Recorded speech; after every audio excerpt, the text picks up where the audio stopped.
Well, good morning, ladies and gentlemen. Oh, that's loud. Can you all hear me? I can certainly hear myself, which is unusual. Welcome to the 30th Annual General Meeting of AMCIL Limited. The Company Secretary has confirmed that a quorum is present, and so I will now open the meeting. 30 years. I think there are some shareholders present that can remember 30 years ago. It's a significant moment in the history of the company. I'd like to begin by acknowledging the traditional owners and custodians of all the lands on which we're gathered today, and I pay respects to elders past, present and emerging. My name's Rupert Meyer, Chair of your company. May I introduce the people on stage with me. We have our Managing Director, Mark Freeman. Good morning, everyone.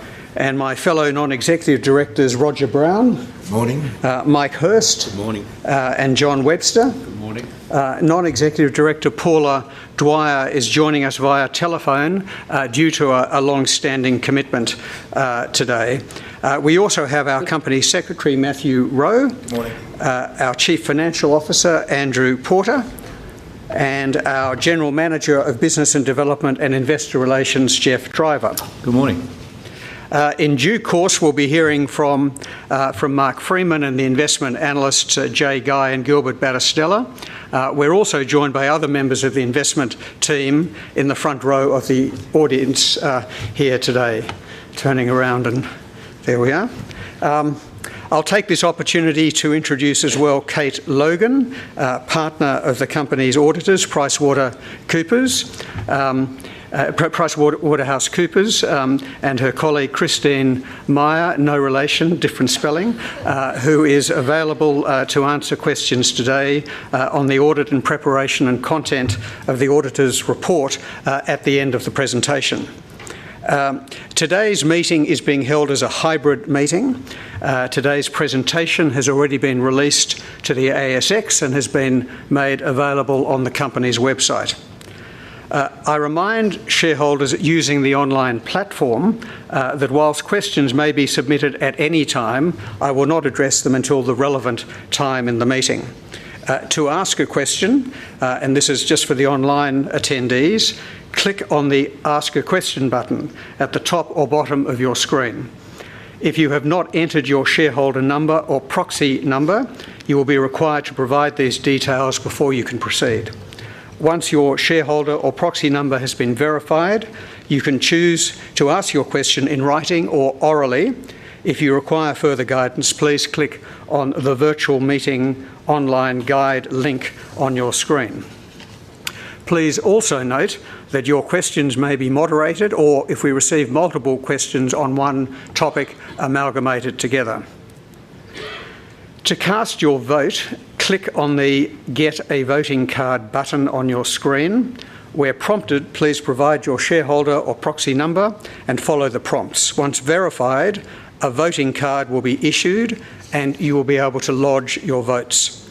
Click Submit Vote at the bottom of the voting card to lodge your votes. If you have multiple holdings, you will need to obtain a voting card for each holding. Shareholders, authorised representatives and appointed proxies in attendance here in Melbourne would have been issued a yellow card to vote on each resolution. If you are eligible to vote and you have not received a yellow card or have any questions on voting at all, please see a representative of the share registry MUFG Corporate Markets in the foyer. I now declare the voting open on all items of business. I will give you a warning before I move to close voting. Moving on to the business of the meeting, I will take the notice of meeting as read. With regards to the minutes of the 29th Annual General Meeting, they've been signed as a correct record and are available to shareholders for inspection today. The first agenda item is the consideration of the financial statements and reports for the year ended 30th of June 2025. We will do this shortly via a presentation, after which I will invite shareholders to comment or to raise any questions either about the presentation or of the auditors if they have any questions about the audit. Mark and the investment team will discuss the portfolio in their presentation. I do, however, want to make a couple of introductory remarks. The 12-month performance, largely driven by the last 9 months, is disappointing to your board, to the management and investment team. This reversal of performance differs markedly from where AMCIL was only 9 months ago. The numbers were very different at the end of December 2024, when the portfolio was well ahead of the index. Throughout this period, the board and investment committee have been very active in testing and challenging the investment team. We remain strongly of the view that the model is still valid, recognising that from time to time there will be periods of greater volatility in returns for AMCIL, given its style of investment exposure across companies of different scales and industries. We are long-term value investors, and we have been operating in a strong momentum market for the recent period. We were pleased to pay a special dividend with the final dividend this year. The special dividend reflects part distribution of the significant amount of realised capital gains and franking credits generated from the trimming of the holdings in Wesfarmers and holdings in the major banks, including the complete disposal of AMCIL's interest in Commonwealth Bank of Australia, which impacted relative portfolio performance as valuations for these companies became very stretched. Given the active management of AMCIL's portfolio, the company can generate a significant amount of realised capital gains and franking credits from year to year. These can be used to supplement underlying earnings to support dividend payments. In addition, realised gains can be used for the payment of special dividends, which is a significant benefit to shareholders. Over the last 5 years, we've distributed an additional 7 cents in dividends as special dividends, as shown on the chart. The other issue I wanted to cover in my opening remarks is the persistence of the share price discount to the net asset backing, which is frustrating for all of us.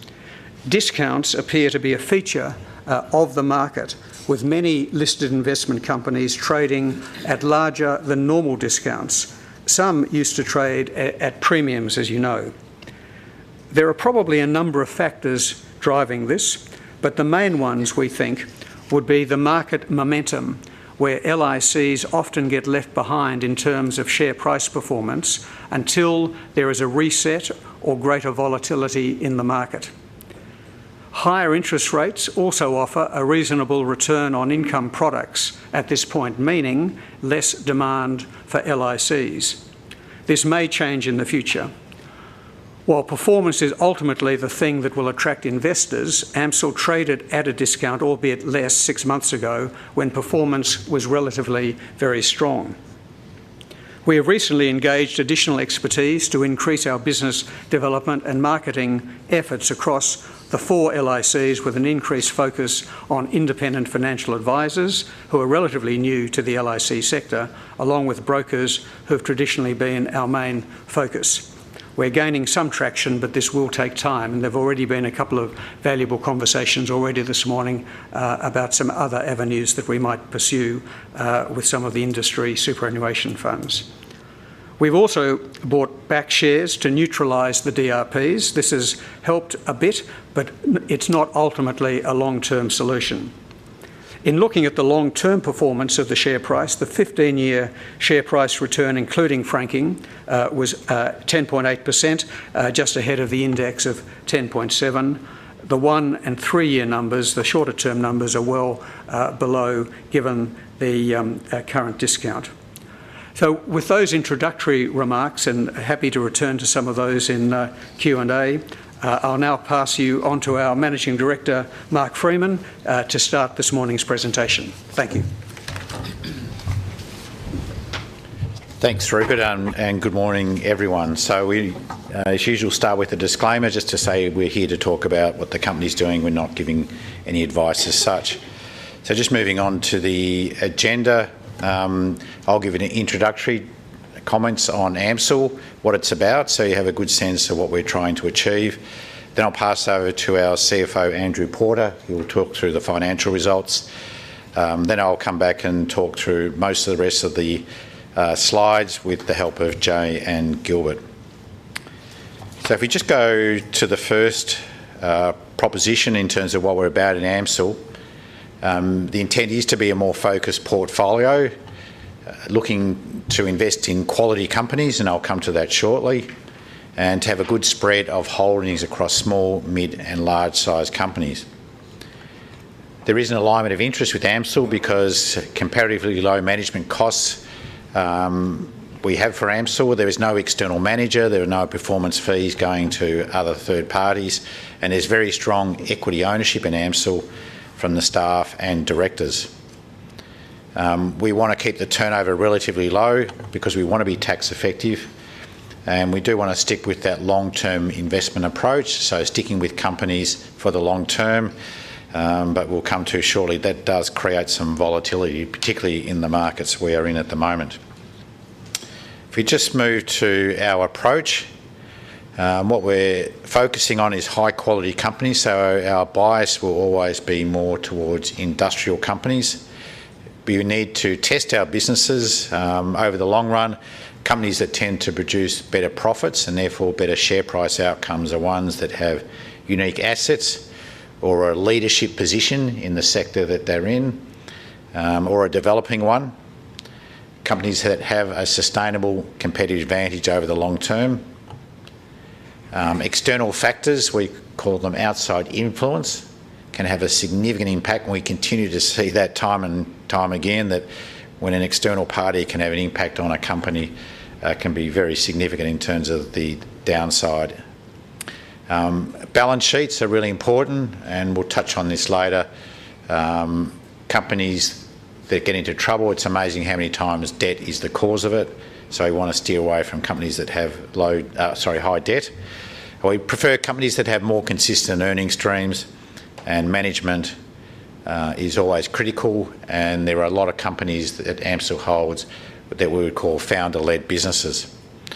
So when you have all these factors together, they drive long-term sustainable competitive advantage. We can see that through the return on equity or return on capital. So companies that have a high return on equity tend to perform better. They generate better EPS growth. They get better chance to reinvest in their business, which supports gaining market share, and that delivers long-term growth in profits and therefore share price creation. Importantly though, we are sticking with quality, but you still have to be a value investor within quality. Just buying stocks in the market usually won't deliver you outperformance. And so what do we mean by value? If you're looking to invest in an emerging quality business, you've got to be early to the story. That's when you're buying value.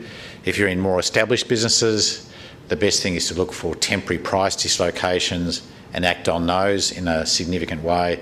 They tend to give you the best results for generating value. If you're going to do activity in the portfolio, it has to create value. But also we can see, particularly again in the markets we're in, we seem to be seeing more examples of extreme pricing, and so we are happy to reduce or exit positions when they're extreme, and sometimes we do that and they keep going up, but we are happy to exit stocks that we think no longer fit our valuation frameworks. So with that, I will pass over to Andrew to talk about the financial results. Thank you, Mark, and good morning, ladies and gentlemen, here and online. As is traditional, I will run through some of the key financial metrics briefly, and then I'll hand back to Mark to go through the portfolio and investment performance. So as you can see in the box on the top left-hand corner, profit was down from 7.5 million in 2024 to 6.7 million this year. As we had expected, the dividend income that we received was down, largely due to the reduction in the bank stocks, and Mark will touch on this later, which had been a large part of the dividend that AMCIL had received in prior years. Reductions in options and trading income was made up for by increased interest income, with the increase in rates and increase in the cash balance that AMCIL had. Now, costs also increased, largely due to the refund received from AICS during the year for underperformance in the prior year being considerably less than the previous year when performance had not been very good. I hope that's all clear. There will be a test on this at the end of the AGM. You will have seen the performance figures so far this year, and the refund that AMCIL will be receiving this year, i.e. 25-26, because of that underperformance last year, will be substantially higher, not only than last year, but also than the year before, which, all other things being equal, will reduce the costs for the current year, this year that we're in now. However, that's it for the profit. A large part of the dividend that AMCIL pays, as Rupert touched on, comes from realised gains. AMCIL generated over $20 million in realised gains last year, so the board was able to declare an increased special dividend, bringing the total dividends paid this year to 6.5 cents, up from 4 cents last year. 4.5 cents of this dividend was sourced directly from the realised gains, so this will mean that shareholders who pay tax either as individuals or super funds can claim a tax deduction.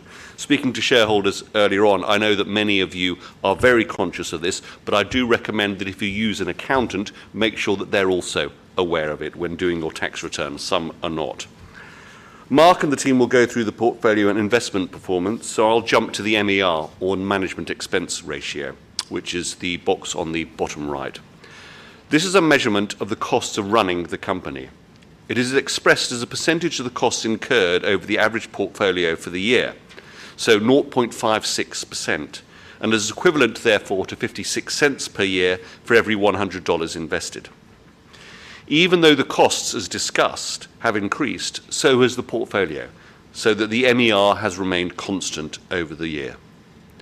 One of the benefits of having an LIC structure is the ability to create reserves and thus support the dividend when appropriate, which an ETF trust structure cannot. So, although we think that the positives of the structure outweigh the negatives, the main negative is the fact that shares can trade at a premium or discount to the value of the portfolio, as Rupert has alluded to and as you can see on this slide. Rupert's addressed the issue and the steps being taken in respect of it, so I won't repeat them here other than to say it remains an issue for both board and management. As ever, I will be here to answer questions either at the end of the presentation or after that over a coffee. So with that, I'll hand back to Mark. Okay, thanks, Andrew. And so we'll just move on to some slides looking at the market condition at the moment. Clearly, there's considerable geopolitical risk in the world. We're facing record high share market valuations at the same time. So far, consumer spending has been quite resilient. Central banks have moved more towards an easing bias, that's cutting rates, and tariffs are creating a lot of uncertainty. I would call it chaos, but we really haven't seen that come through in economic figures as yet, but I would anticipate they eventually will do. So with all that going on in the world, if we jump to the next slide, it is extraordinary that when you look at the valuation of equity markets, so here the chart on the left is the PE, so the price earnings when you look at the entire market, which is the ASX 200. So we've got a chart here that goes back 20 years, and if you went back further, you'd have a similar trend where this is the highest PE we've been on in 20 years. Or the other way of thinking about it, record low dividend yields. And that suggests a market that is very, very highly valued at this point.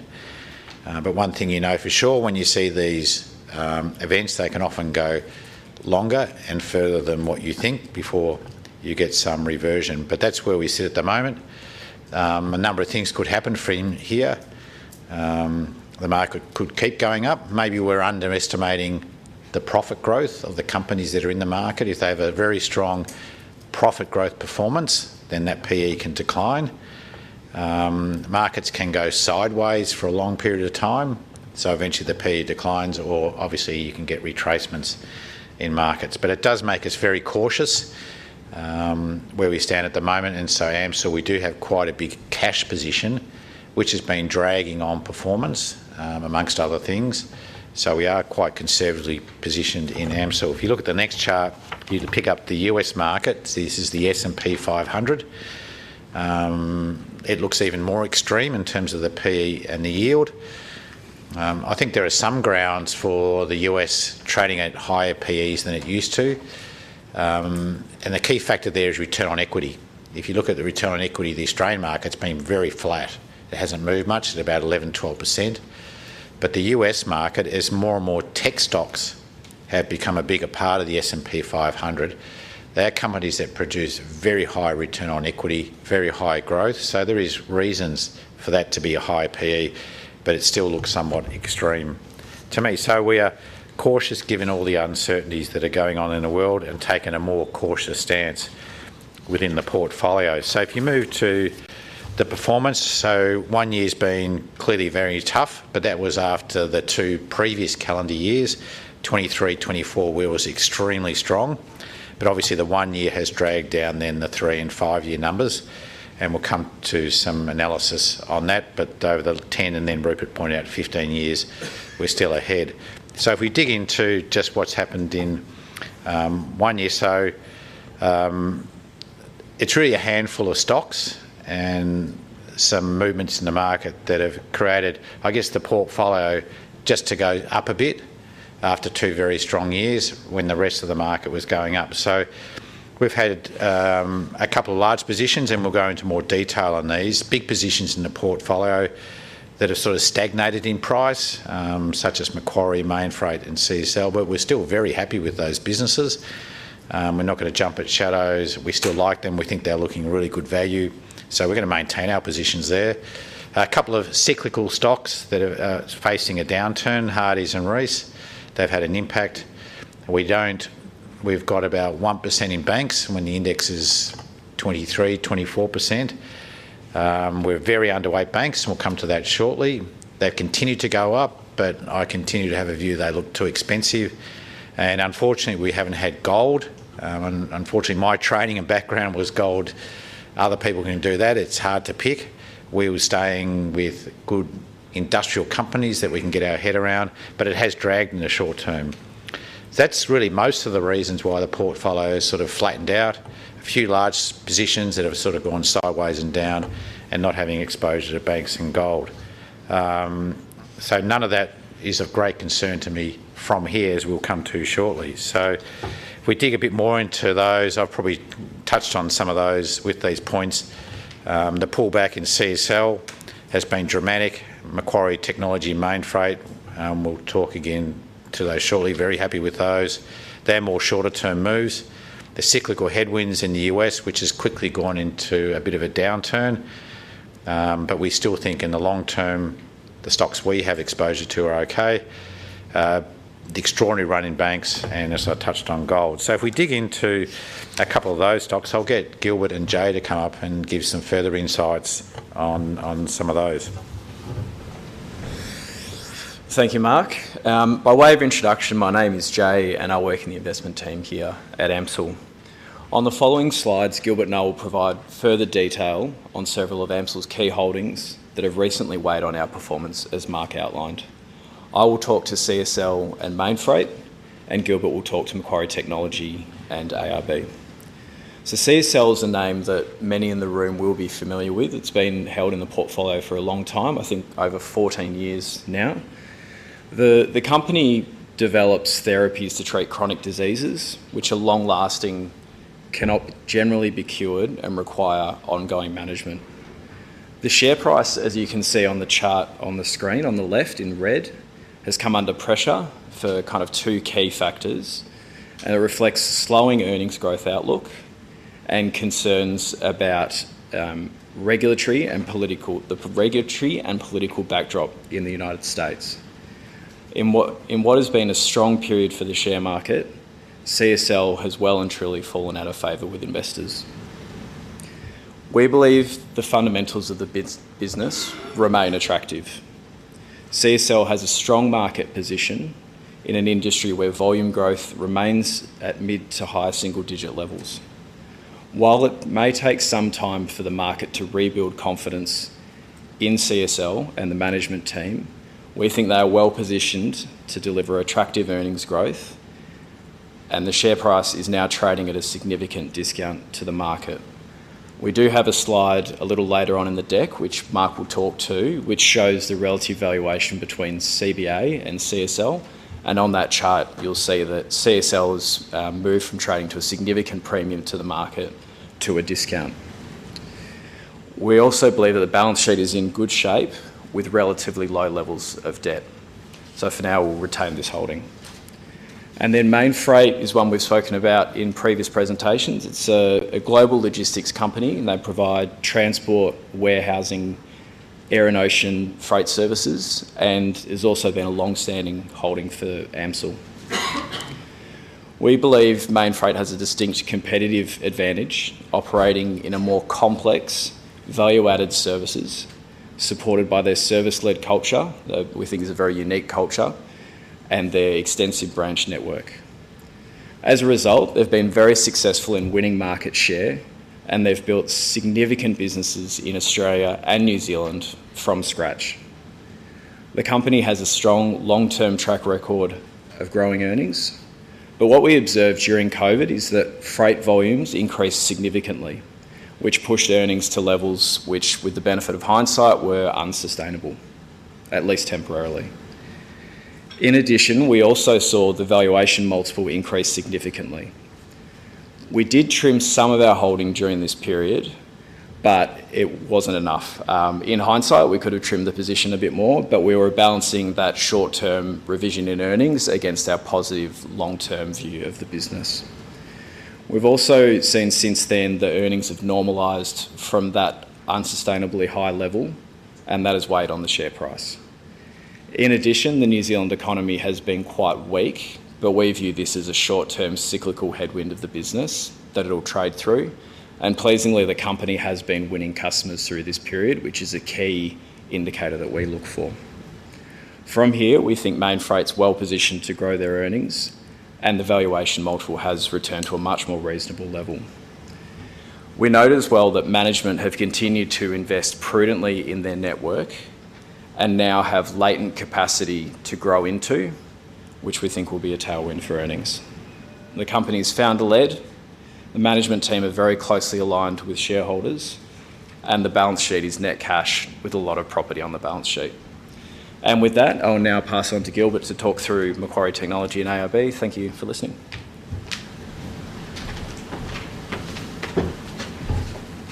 Thanks, Jay, and good morning, everyone. Macquarie Technology and ARB are two of the larger positions in the AMCIL portfolio and have underperformed over the past year, but remain core long-term holdings with strong long-term growth prospects. Macquarie Technology's underperformance has been driven by an absence of near-term catalysts and its recent removal from the ASX 200 index. It is a provider of data centre, cloud, cybersecurity and telecom services. Their data centre expansion to triple their capacity at their IC3 Super West site is 12 months away from completing and remains on time and on budget.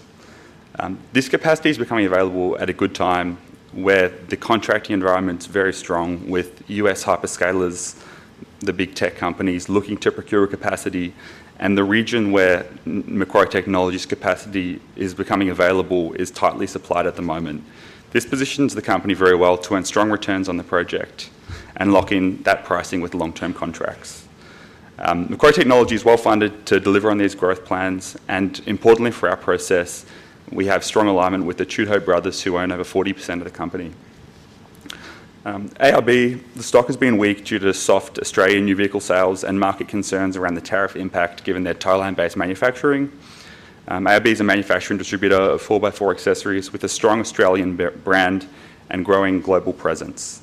The balance sheet is strong, management team are backable with the founder still on the board, and they're progressing their US expansion in a thoughtful and financially disciplined manner. There are early signs the 4 Wheel Parts acquisition is going well in the USA, with potential to accelerate growth through pulling ARB branded products through the acquired store network.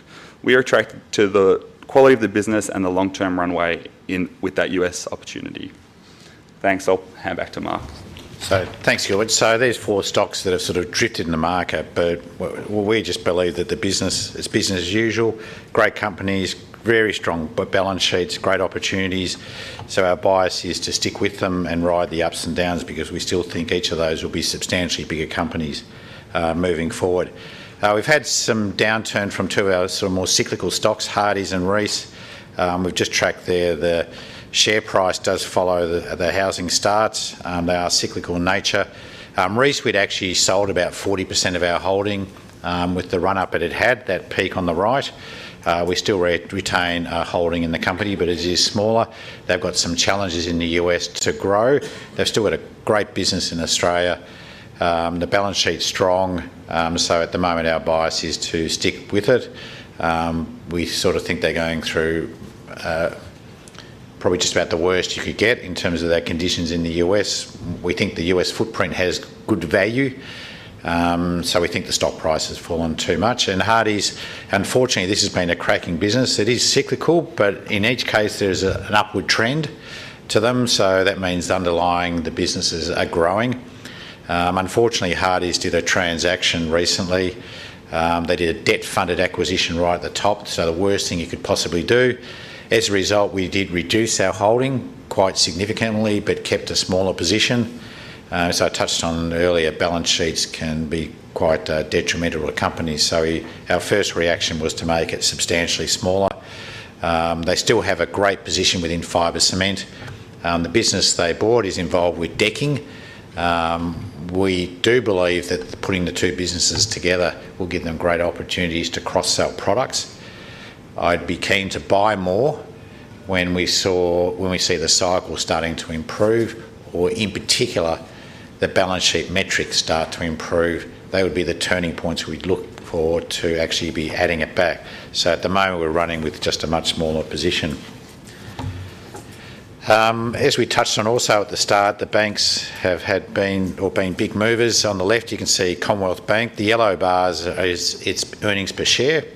So you can see it's had moderate growth in earnings per share, but despite moderate growth, the share price, which is the black line, has been an unbelievable performer. On the flip side, on the right side, you can see CSL's earnings per share, and the last two bars on the right are what the market's forecasting, so much stronger growth, but its share price has fallen substantially. And you pick that up in the next chart, which shows Commonwealth Bank. This is the PE multiple. You can see the PE multiple, even though it's had modest earnings growth, the PE has gone from around 15 times 2 years ago to about 26 times. And CSL's gone from in the high 30s down to around 17 times. We've got CSL, we don't have CBA. We think they're both great companies. In the short term, that's impacted our performance, but in the long term, we think that's the right way to be positioned at this point.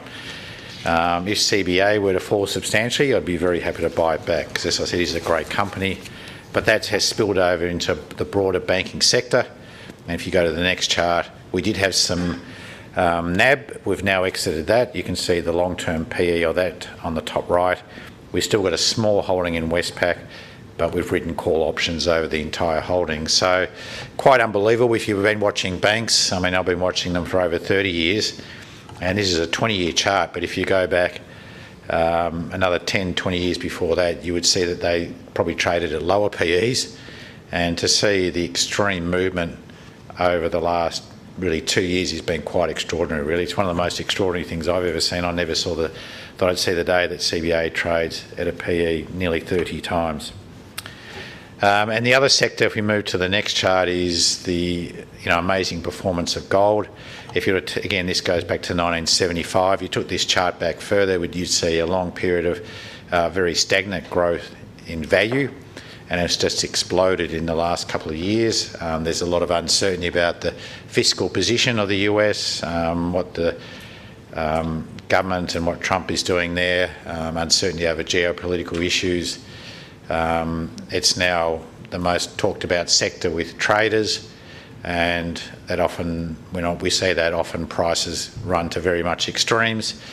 It's dragged on our performance of not having gold stocks, but where we see this chart now, who knows where it's going in the short term, but it looks pretty extreme at the moment. But we continue to have some good winners coming into the portfolio. In talking about what has performed well over the last 12 months, it's interesting when you look through this list. So these businesses, they're pretty much all founder-led companies. They've all got strong balance sheets. They've all got strong earnings potential. And we continue to like the story. So some of the ones we added more recently, we added Sigma, and I think we've touched on this at previous meetings. We took a position before the ACCC decision. It fitted our frameworks perfectly, and as I said, the way you buy value is being early to the story, so we did that. My only self-criticism there, we just didn't buy enough. Technology One, again, we bought that when we thought that represented fair value, lined up well against our frameworks.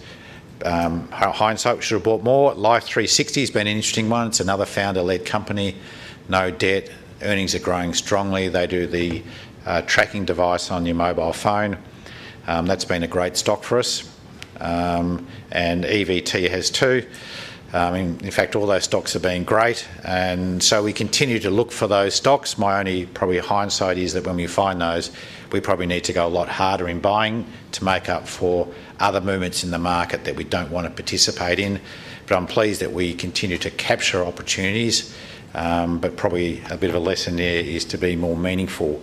It's amazing how many times things that line up well against our tick sheet turn out to be great long-term winners.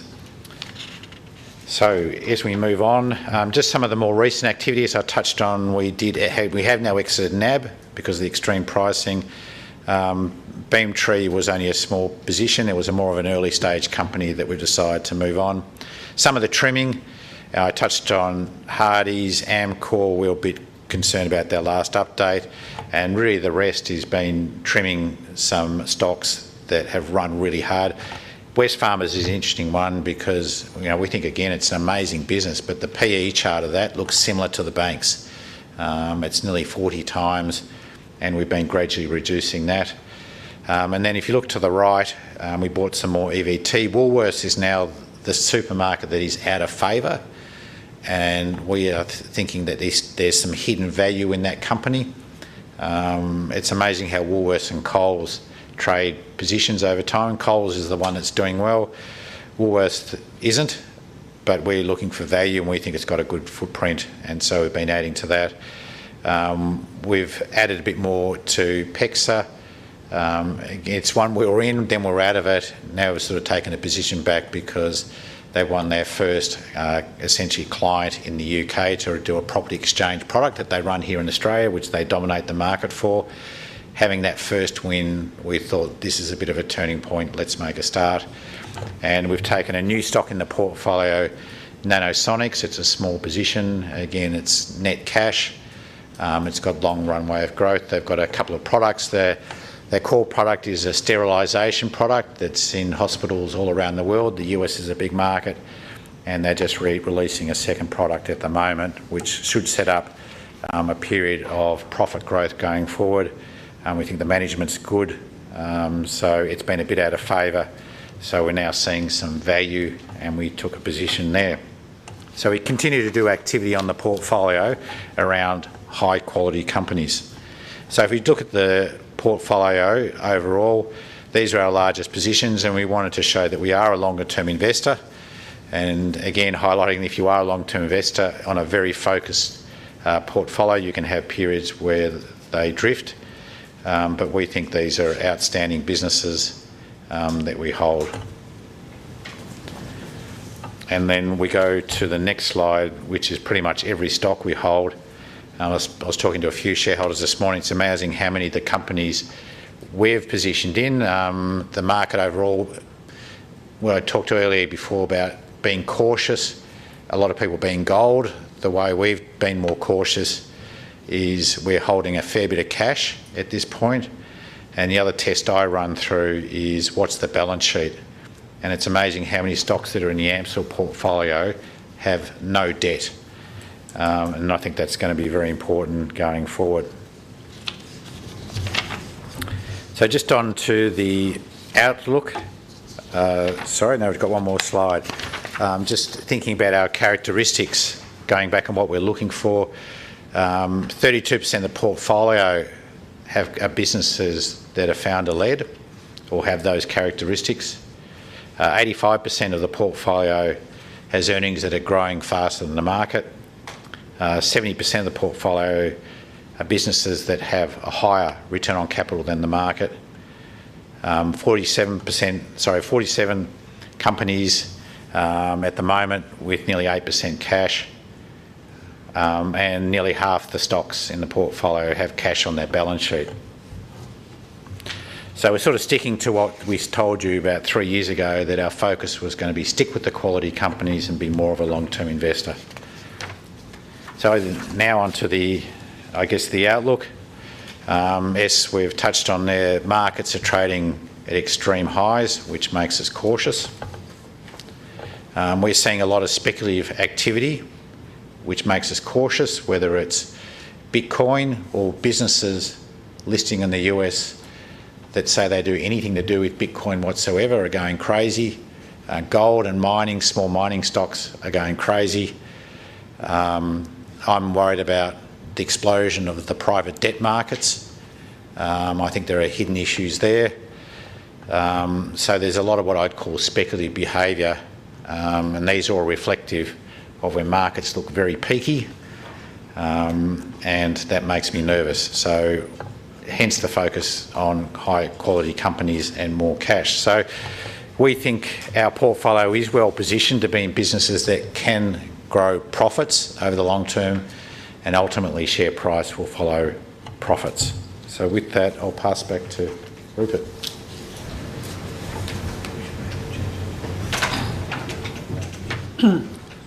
Well, thank you, Mark, and thank you, Gilbert, and thank you, Jay, for that presentation. I realise in my introductory remarks in welcoming everyone, I didn't sort of particularly acknowledge and welcome everyone who's physically here today. I know some online just can't make it, but it really is terrific to have a number of people in the room with us who've particularly sort of come to join us. And there is, of course, the time for informal discussion after the meeting with everyone present. So please remember that opportunity will present itself. We'll now deal with any questions on the financial statements and reports for the year ended 30 June 2025. I'd like to invite questions from shareholders. For those in the room, we have microphones available. And if shareholders could please state their name when addressing the meeting and ask all questions through the chair, that'd be appreciated. And I explained to those of you online how to ask questions before, and I think I gather we've got a couple of questions which have come through online, but I might go to the room first. Well, while you're thinking of something, I'll perhaps, Jeff, if we could deal with Sure. any of the questions that have come through online. Thanks, Rupert. The Australian Shareholders Association holds proxies for 13 shareholders, from 13 shareholders, I should say. We thank AMCIL for continuing to hold hybrid AGM meetings to maximise participation for shareholders. The first question is, the ASA notes that AMCIL is the worst performer among the 4 LICs associated with AFIC over the 1 and 5 years. Its share price trades at the largest discount of all 4, yet it is the most actively managed of all 4. Is it time for the board to review AMCIL's investment mandate?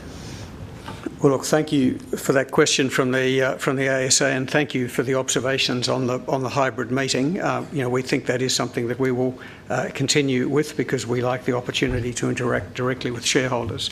On the comment that's made, I think it's a question that's been asked on a fairly regular basis as to whether or not it makes sense to have a smaller, focused portfolio within the stable. Our view is that it does. We believe the investment thesis, as I mentioned in my earlier remarks, is intact. The nature of the value approach that we take is out of favour at a momentum time in the market, but the ability to invest in stocks in equal proportion from different parts of the index, which is kind of sort of a best ideas fund within the group, in our view, continues to make a good deal of sense. However, it is a matter that we continue to review from time to time, and we thank the ASA for bringing that to our attention again. Second question from the ASA, Rupert. The ASA notes that there are more than 30 transaction trades on average per investment committee meeting. Does the board investment committee approve these trades in advance, or merely rubber stamp them afterward? Thank you again. Look, rubber stamp is a pretty tough expression. I mean, it implies something, I suppose, that is robotic and repetitive and somehow that insufficient care is given. That is absolutely not the case. The board meets regularly. The investment committee meets and approves every transaction after a rigorous presentation and analysis by the members of the committee. When there's a new stock that's entering the portfolio, a full presentation is given to all aspects of that holding, what that company does. The issue of having an investment team and then having the board tell the investment team what to do, to me, and I think to many of us, makes absolutely no sense whatsoever, given that we then want to hold the investment team accountable for what they do. So the sense of governance that I've described, I think, is the appropriate one for a listed investment company that operates within this space. I might go to questions in the room at this point. If not, are there any other? I have some more, yes. I heard that AFIC is preparing to establish a separate global investment company in the near future. Will AMCIL shareholders be able to participate in this IPO? Mark, I might get you to handle that. It's not an AMCIL-specific matter. I was at the AFIC AGM yesterday, and the comments I heard, obviously I'm involved with AFIC too, that AFIC has a small position in the portfolio. They stated about 1.5%, is in a portfolio of international stocks, and that's been running for about 4 years, I think, with the view that maybe it could turn into an LIC at some point, but it's a project that's really internal at this point. But there's been no other information given out about what something may look like and when it may happen. So that's really all the information that's out there at the moment on that particular project. That's right. I guess the other comment we made there, Mark, is that preparatory work has been done in terms of potentially getting a new listed investment company. Yeah, that was the information that gave out. Right. There had been some prep work, but also that though that they'd be patient with it and look for the right window of opportunity. I might just add my own perspective on that and the perspective of the board. We have discussed from time to time about whether we would have an international stock or some international stocks within AMCIL, because we recognise that there are important industries that we can't get exposure to exclusively within the Australian market, and that is a matter that continues to be under review. But it's quite possible that in 12 months' time we may have an international stock there. We obviously have a New Zealand stocks there, but I'm really meaning something beyond Australasia. Investing in private credit markets is in vogue. What is AMCIL's management view on this trend? Can the newly minted ASX SOL, which is sold, offer an exposure to private credit markets? Well, they do some investing in that area.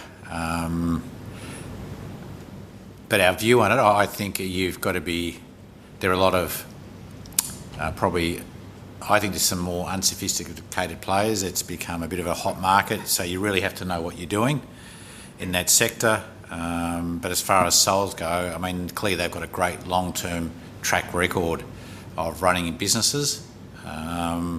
So you let that track record stand on itself. But beyond that, it's not something that we would look to get exposure to in AMCIL. It would only potentially be through something like that, but you'd really have to know the manager really well and really understand their risk frameworks and the way they're going about it. I think I'd add to that there is a problem to solve for here, in that very large parts of the economy now are controlled by private companies, private enterprises, that smaller investors can't get set in and have exposure to. And I think that is a matter not necessarily for AMCIL to solve, but it would be good to sort of try and find a way to provide opportunities, or more opportunities than exist presently, for smaller shareholders to get access to some of those transactions that we read about in the newspapers just about every day. So I mean, this is an area of the market that clearly this is the area of the market that banks don't want to do business in. So that potentially could tell you something. And now, if you're really good at what you do, it does mean you can make great returns. But but I just don't think that sector's been properly tested in a downturn, and I'd be really worried about. I think there'll be some that come through it really well and they'll make you good returns, but I would be worried that there'll be some out there that won't turn out so good. Has AMCIL explored military defence sector as an investment thematic? I guess that military defence. Yes, sector. Yeah. I guess that is an example of an entire sector that where there isn't an opportunity for much direct investment through the ASX. There are some examples, but I think it's been the view of the board, and I think Mark might make a comment from the management perspective that is an area that requires deep expertise around trends in military hardware and other forms of defence expenditure, and we haven't, I guess, looked at that as a separate standalone theme within the overall investment strategy of AMCIL. But Mark, I just say it's not an area that we've done any work on or focused on at this point for AMCIL. I do not have any questions. No other online questions? Does anyone in the room have a question to ask? Well, if not, there will be an opportunity to sort of, as we gather for a cup of tea, and I think there's been some baking going on, so there'll be something to eat as well after the meeting's over. So please stay and let's talk informally. We now move to the formal resolutions of the meeting. Your directors' recommendations are set out in the notice of meeting. I can confirm that where undirected proxies have been given to me as chairman, I'll vote them in line with the board's recommendations on each agenda item. Voting today will be conducted by way of a poll on all items of business. Representatives of MUFG Corporate Markets will oversee the conduct of the poll. Firstly, if there is any person present in the room who believes they are entitled to vote but is not yet registered to vote, would you please seek assistance from our share registry, MUFG Corporate Markets. I'll now go through the procedures for filling in the voting papers. In respect of any open votes a proxy holder may be entitled to cast, you need to mark a box beside each resolution to indicate how you wish to cast your open votes. Shareholders who also need to mark a box beside each resolution to indicate how you wish to cast your votes. When you have finished filling in your voting paper, please lodge it in the ballot boxes that will be available at the end of the meeting. I'm pretty sure everyone in the room is familiar with some of those procedures, but if there are any questions, please don't hesitate to ask those who will be able to give you the answers very quickly. The second agenda item is the resolution to adopt the remuneration report. This is required by the Corporations Act to be considered by shareholders annually and is an advisory resolution only. The remuneration report can be found in the company's 2025 annual report. As administration, management and investment services are provided by Australian Investment Company Services Limited, and the details of this relationship can be found in the annual report, the remuneration report is only concerned with non-executive directors' fees. I will now show the proxies received in respect of this resolution, which are now shown on the screen in front of you and behind me. There were no questions asked prior to the meeting concerning this resolution. If you have any questions on this item, please submit them now via the online portal or raise your hand if you're in the room. Jeff, any questions online? Would anyone like to ask a question on this item? If not, would you complete your ballot, your voting form on that item? The third item of business is the resolution to re-elect Mike Hurst. Mike was re-elected as a director by shareholders at the 2022 annual general meeting. He is standing for re-election by shareholders today. In accordance with Rule 46 of the company's constitution, he retires from the board of directors and, being eligible, offers himself for re-election. Mike, would you like to come and occupy this space and say a few words? Thank you.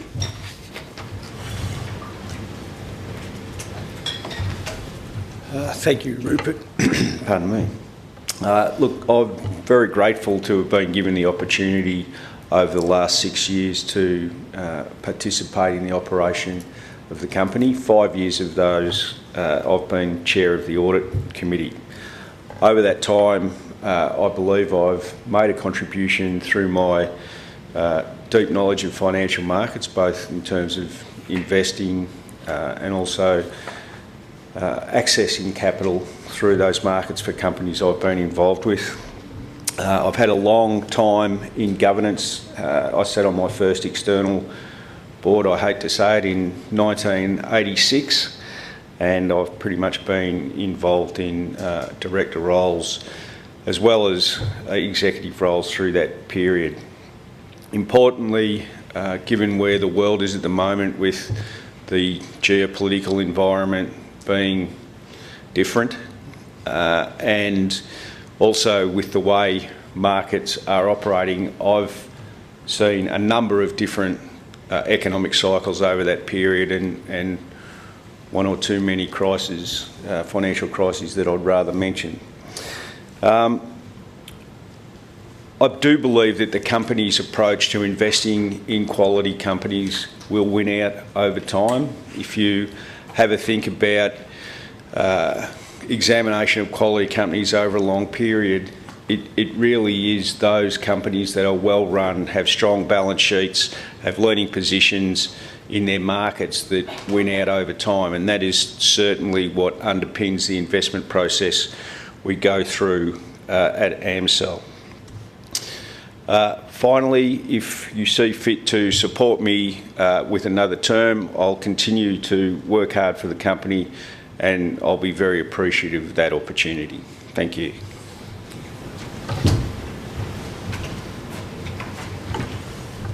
Thanks very much, Mike, and thank you for those comments and insights. From my own perspective, and I think the perspective of Mike's colleagues, he makes a really outstanding contribution to the board, and of course as chairman of the audit committee. He's a very active member of the investment committee, and a go-to person on a number of matters, which is just great to have him there. And I should say, Mike, you're incredibly responsive to texts and emails at different hours of the day and night, so thank you. I sometimes think there must be two of you, but anyway, or even more, but thank you very much. I'll now show the proxies received in respect of this resolution, which are now shown on the screen. There were no questions asked prior to the meeting concerning the resolution. Are there any questions from the floor here in the room? If there are none, please fill out your voting forms as previously directed. Ladies and gentlemen, that concludes our discussion on the items of business. In a couple of minutes, I will close the meeting. For those participating online, please ensure that you have cast your votes on all resolutions and clicked on Submit Votes at the bottom of your voting card. You will have 5 minutes from the close of the meeting to finalise and submit your voting card. For those in the room, may I now ask that you complete your voting card. Staff from the share registry will collect your voting card at the end of the meeting. I'd like to thank shareholders for your continued support and for the interest that you've shown in the affairs of your company by your attendance both personally and virtually this morning. Shareholders are reminded that the team will be holding a webinar following the release of the half-yearly results in January, and also holding shareholder meetings in Melbourne, Adelaide, Perth, Canberra, Brisbane and Sydney during March of 2026 next year. I also invite shareholders, when they do wish to contact the company for any reason to have a discussion, we welcome those opportunities. So please direct any inquiries directly to Mark or to me through Jeff or through Mark. We'd be very happy to sit down quietly and talk about any aspect of the company from time to time. The results of these votes will be released to the ASX later today. And therefore, at this moment, I now declare the meeting closed and invite you all to join us in the adjoining room, where I'm expecting to see our morning tea has been served. Thank you very much.